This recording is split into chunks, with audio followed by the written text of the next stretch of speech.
السلام عليكم حبايبي ومتابعينا الاعزاء، وما توفيقي الا بالله. اللهم صل وسلم وبارك على سيدنا محمد وعلى ال سيدنا محمد واصحاب سيدنا محمد.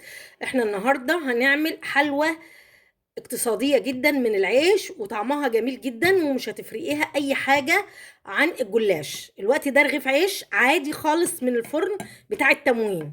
الوقت انا هوريكم ازاي تعملوا حلويات من رغيف العيش دوت. احنا هنجيبه نقسمه كده، وهنقسمه كده، هنقسمه كده اهو كده، وهنرجع نقسمه كده. عندك بقى حبة سكر تحطهم جوه هنا، عندك حبة قرفة وسكر، عندك حبة فول وحبة سكر، عندك مكسرات حطي، عندك حبة زبيب. المهم ان من حبة العيش دول، من رغيف العيش دول، هنعمل حلويات طعمة جدا جدا. يعني دول ده زبيب على سكر على جوز. عندك اي حاجة بقى انت بتحبيها حطيها، هقول لكم ازاي هنعمله اهو. بصوا اهو،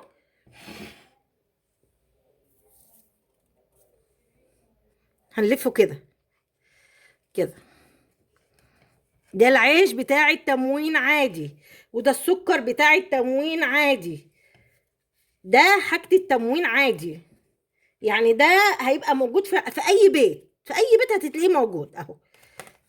المكسرات دي اي حاجة عندك، حبة قرفة، حبة سكر، من غير خالص. برضه هقولك ازاي يتعمل من غير سكر خالص اهو. اهو شوفوا بقى عامل زي الكروسونية ازاي. اهو. اما تيجي بقى تحطيها في الزيت، ان شاء الله ده هيتقلى.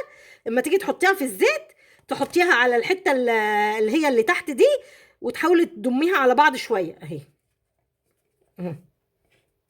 اهو. اما نيجي بقى نقلي هوريكي ازاي تقليها.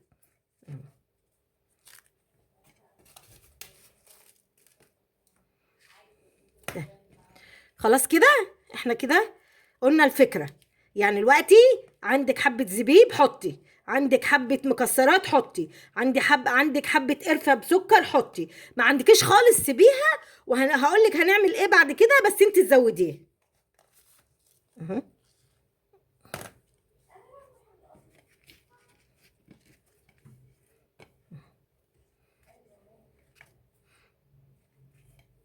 اهو.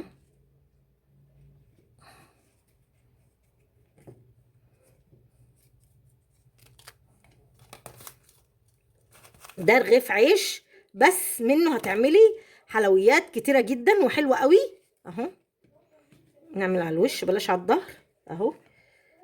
اهو نلف على الوش مش على الظهر اهو. وده مش عيش طازة، يعني لو عيش طازة بيبقى في منتهى الروعة اهو. لما نيجي نقليها نبقى ايه، نثبتها على في المقلاية. وخلاص عملنا رغيف العيش، وهنروح بقى على المقلاية اهو. جينا عند القلي، وهنعمل دي كده اهيت، وهنلفها كده ونحطها على الجنب اللي تحت ده اهو كده كده. نلفها كده اهي، نأكد على اللفة بس اهي.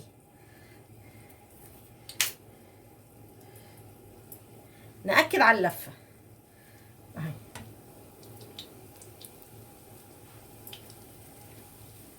نأكد على اللفة.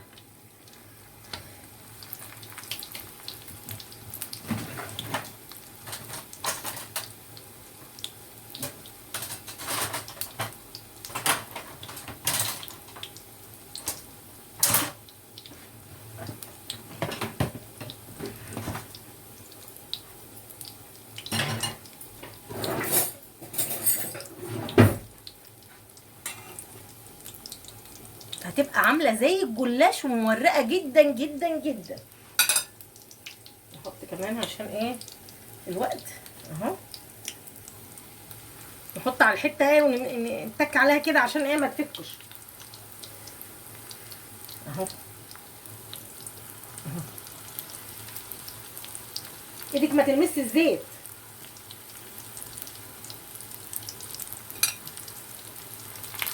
نقلب كده. شوف بدأت تتحمر ازاي. بصوا ولا الجلاش في زمانه اهو، ولا حد هيعرف ان هو اصلا عيش. انا عملتها ودوقتها لناس كتير ومحدش عرف اصلا ان هي جلاش، ان هي عيش الا لما انا قلت. بيقولوا جلاش جلاش جلاش، وانا مسمياها كرواسون ماما يعني، لها مسميه لها اسم يعني. افتح الشفاط اهو لما تاخد لون من ورا، لما تاخد لون من ورا كده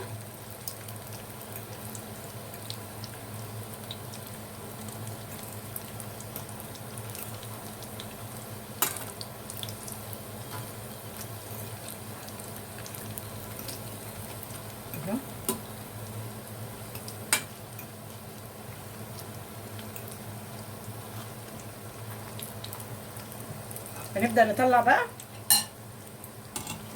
اهي. شوفوا متحمرة ازاي، شوفوا متحمرة ازاي. بصوا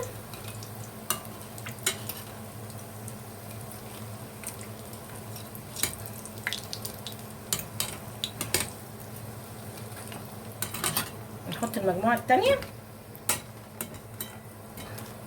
نحط البوتاجاز لان الزيت حمي اهو.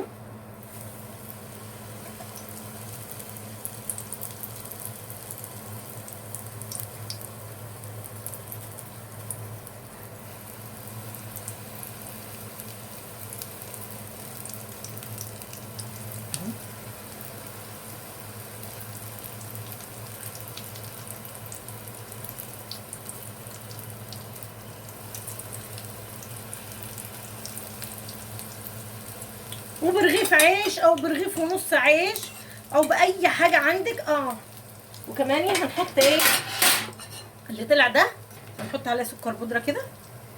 وكلي احلى جلاش بالسكر بالمكسرات بقى ولا وحتى لو حطيتيه عملتيه فاضي، حتى لو عملتيه فاضي، حتى لو عملتيه فاضي وحطيت عليه السكر من بره هيبقى جميل برضه يعني. حتى لو لفتيه كده بس من غير حاجه من جواه، لو لفتيه بس كده وحطيتيه من غير سكر من غير اي حاجه جواه كمان باللفه دي، ولادك هيحبوه جدا برضه. هنشوف بقى احنا هنعرضه ازاي. وخلاص الينا اهو. بصوا احلى كرواسون، بصوا معمول ازاي. حد يفرق ايدك عن الكرواسون اهو. عايزه تحطي عليه عسل حطي، عايزه تحطي عليه سكر حطي، عايزه تحطي بعد ما تحطي السكر تحطي رشه جوز من فوق الوش حطي برده، كله متاح بالنسبه لك. هي حاجه اقتصاديه جدا وعمليه جدا وبتنجز. لما يجيلك مثلا دخل عليكي ضيف طفل اي حاجه صغير، اي حد من اصحاب ولادك ما انتش عارفه تعملي لهم ايه، ده موجود اهو. وحاجه الزيت بتاع التموين والعيش بتاع التموين والسكر بتاع التموين، ما جبناش اي حاجه من بره خالص. لو هتحطي حبه قرفه اهو يبقى حبه قرفه من عندك. وارجو الاشتراك في القناه وتفعيل الجرس ولايكات وتعليقات. انا بصراحه مش عاجبني المستوى القناه خالص والله، انا بتعب بس مش لاقيه نتيجه لتعبي، وربنا يحسن ما بين ايديكم وايديا. والسلام عليكم ورحمه الله وبركاته.